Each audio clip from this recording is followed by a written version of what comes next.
Hi, I'm Jonathan, and today I want to talk to you about buyer personas and digital marketing.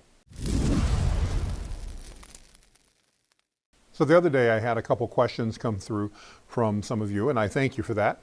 And one of the questions related to personas. What is a persona and why do we need to know them for our digital marketing?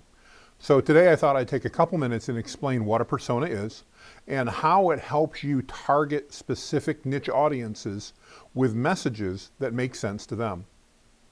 So we all know it's important when we're doing our digital marketing that we understand who our audience is. And we need to understand our audience, one, to get in front of them, but also to make sure that the message that we're putting out resonates with that audience. Obviously, I want to make sure that the pain points I'm talking about, the value that you're bringing to a customer, all those types of things make sense and resonate with the person viewing your media, whether it's content marketing, blogging, social media, or anything like that. And in order to do that, I need to understand them. As with most businesses, we have more than one audience that we're going after, and especially when we try to find niche audiences, because we can then customize our messaging and our marketing to those niche audiences. And one of the best ways to manage that process is through creating personas for each niche market. A persona, or sometimes called an avatar, is simply an amalgamation of facts about who we believe this perfect prospect might be. Let me give you an example. Last night, I had a phone call with Ken Bunn from Hand Rail Installation Jig. Ken had some questions about how to define his audiences and who he should work with, and we came up with a series of about 9 different audiences that he could work with. Ken, for the record, makes a jig that allows contractors to install a handrail with only one person and to do so in a very small amount of time as compared to what it takes to do without the jig. It's a great product. I'll put a link to it so you can see it. But as Ken's getting started in his business and marketing his handrail installation jig to contractors, we talked about who can he reach out to and how can we create more niche markets. One of the markets that we came up with was property management and property maintenance personnel. Obviously, if you're managing the maintenance and management of a property for either apartment complexes or office leases or anything like that, handrails are part of what you deal with.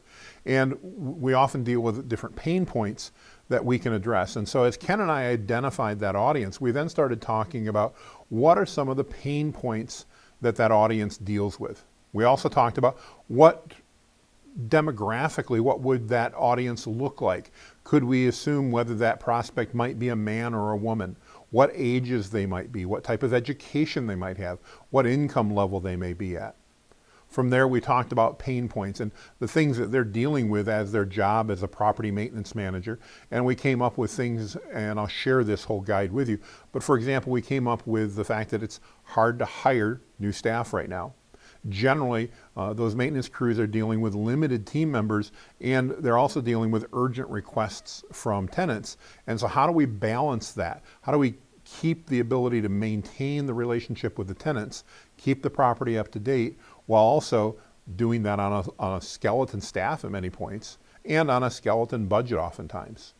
And so we then talked about how Ken's handrail installation jig would allow a property maintenance manager to service some of those needs with fewer team members in a faster way, and do so faster and therefore also help them be more efficient.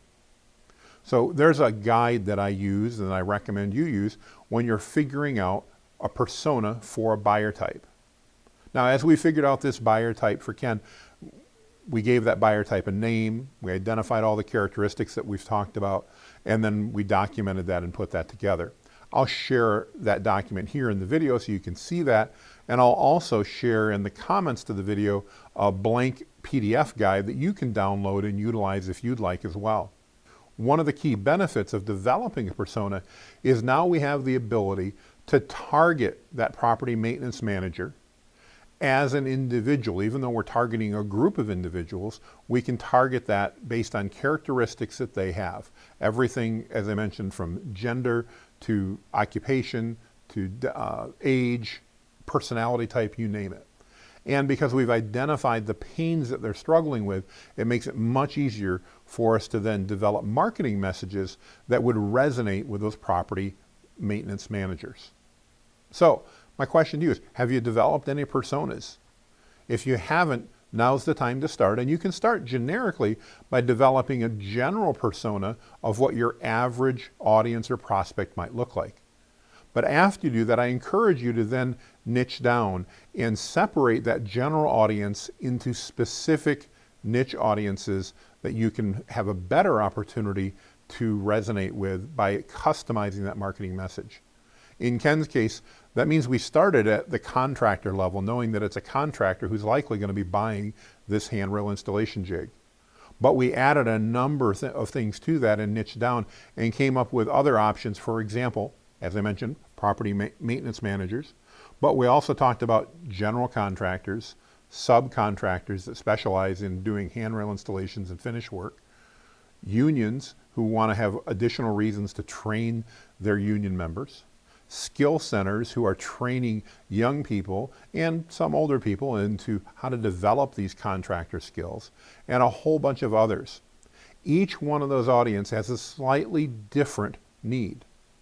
One in particular, as we talked last night, is Ken identified that he'd love to be able to market his product to rental companies, companies that rent out equipment. Well, that rental company is probably not particularly interested in all of the time it's going to save them because they're not doing installations. They're not doing that contractor work. They'll want to know what it means to their customers so they can better rent that product.